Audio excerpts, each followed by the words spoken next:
Nag-uusap na kami sa IG. Tapos, sinasabi ko na sa kanya yung mga terms. Yung status nitong studio. Di ba alam mo yun? Naintindihan ko naman yun. Tsaka, alam ko naman sa tattooan, hindi naman porket may tattoo shop, tuloy-tuloy na yung mga customer, mga ano.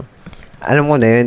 Kung kukuha ako ng apprentice dito, technically, yung knowledge lang pwede kong ipasa. Dati may mga kasama din kasi ako.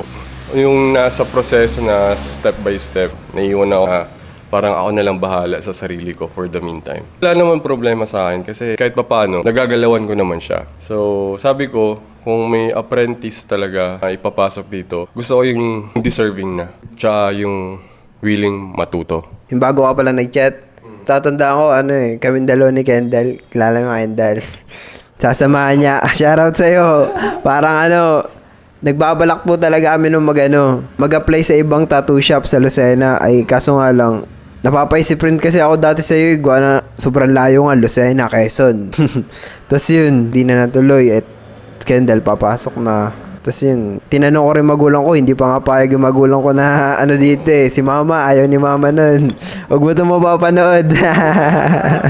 Oo nga, nagigets ko na malayo talaga. Kahit din ako naman, kasi nung nag-uusap tayo, kala ko, tagay Maynila ka lang.